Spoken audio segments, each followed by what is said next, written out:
The 2025 Flying Spur is the perfect Bentley. First drive review.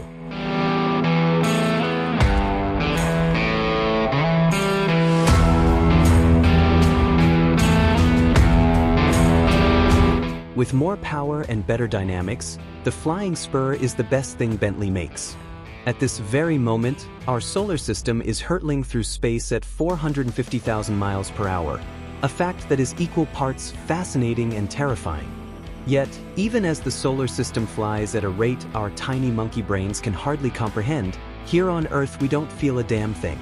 You'll experience a similar sensation in the new Bentley Flying Spur, a vehicle nearly as big as the Milky Way itself. It sure as hell doesn't feel like I'm moving all that quickly through the Arizona desert, swaddled in the finest leather while the front seat massages my rump. But a brief peek at the speedometer suggests otherwise. You'd hardly know the Flying Spur was fast just by looking at it. The design barely changes from this year to last. Minor updates to the fascias and some new 22-inch wheel options keep it fresh, while two tiny speed badges on either side of the front bumpers are the only indicators of this car's overwhelming performance. A long, lovely hood hides the Flying Spur's thruster, a new twin-turbocharged 4.0-liter V8 plug-in hybrid. Bentley wrapped up production of its iconic W12 earlier this year, with the Bentayga, Continental GT, and now, Flying Spur, moving to this plug-in hybrid setup. But worry not, fellow space travelers, Bentley has made battery-assisted perfection here. Thanks to some engineering help from Porsche, a single electric motor embedded within the 8-speed dual-clutch transmission and a 25.9 kilowatt-hour net battery pack helped the Flying Spur to 771 horsepower and 738 pound-feet of torque. Even with 4 fewer cylinders, this is the most powerful Flying Spur the company has ever built. The engine develops more torque than the previous car at lower engine speeds, higher peak torque, and a higher power output throughout the rev range. With that extra oomph, it's half a second quicker than the previous car to 60. And although it's no longer capable of 200 miles per hour, the Flying Spur's 177 mile per hour top speed is still plenty fast enough. Racing through the desert in this 6-figure super sedan, it's easy to reach illegal speeds without trying. This car has so much power, gobs of torque on the low end thanks to that electric motor and a wave of energy atop the tatch from the still powerful on its own V8. Even when you're barely touching the throttle, the powertrain feels like it's constantly pulling you along. What's most impressive, though, is how unbelievably smooth it is. Carlos Santana and Rob Thomas would shed a tear. There's no lag when hammering the throttle and hardly a hiccup when the car switches from pure EV mode to hybrid. Even at high speeds, there's no infighting between battery power and gas. They're a perfect duo, just like Carlos and Rob.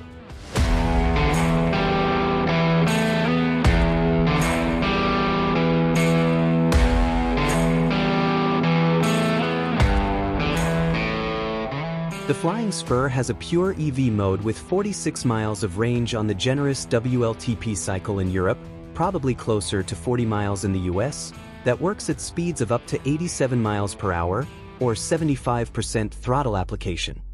Using electric power to cruise on the highway is easy, so long as you're light on the throttle. And when plugging into an 11.0 kilowatt charger, it takes less than 3 hours to fill up with electrons. If you prefer no battery power at all, select Sport Hold mode to employ that V8 exclusively. Even with 200 fewer horses on tap, the V8 is potent enough to send the Flying Spur down the road with real speed. It even sounds great, a beautiful burble belts out of the back of the dual exhaust tips. A cold start on a crisp Arizona morning, there are clear shades of Santa Gata Bolognese in its DNA. But this car isn't just a straight-line bomber. The Flying Spur handles pretty well for a 5,833-pound land yacht. 4 fewer cylinders in the engine bay means less mass over the nose, while the battery shoved under the trunk floor adds some weight to the rear for improved balance. For the first time, the Flying Spur has a slight rear bias, 48.3 front, 51.7 rear. That makes this car adept at carving through the red rock-lined roads of Sedona. A new performance active chassis with all-wheel drive, an electronic limited slip differential, and all-wheel steering help shrink the 17.5-foot-long sedan around the driver.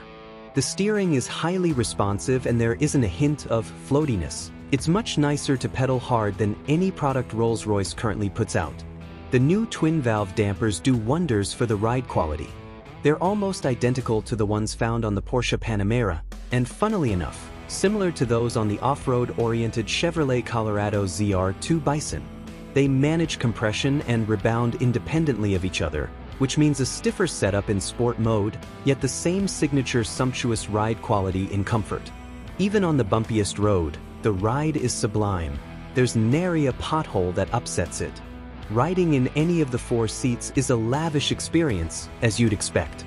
Every throne comes with updated Nappa leather featuring a unique 3D diamond quilted pattern that offers better perforation for heating and ventilation. Honestly, they're not super soft. Maybe they need more time to break in, but they are excellently shaped and have countless options to keep you comfortable, including a new automatic postural adjustment that can detect slouching and change the seating position on the fly. Bentley says it'll prevent a numb bum, which it certainly did over a few hours on desert roads. Modern amenities include a 12.3-inch touchscreen in the center stack that looks good and is easy to use. It has wireless Apple CarPlay and Android Auto compatibility, and flips into the dashboard with the press of a button, exposing a full-length, open-pore walnut dash. Nifty. Passengers in the second row even have access to a tiny tablet that controls basic functions like seat controls, air conditioning, and the ability to hide or reveal the Flying B logo on the nose of the car. But because it's fun. As you'd expect, buying a Bentley of this magnitude is no small investment.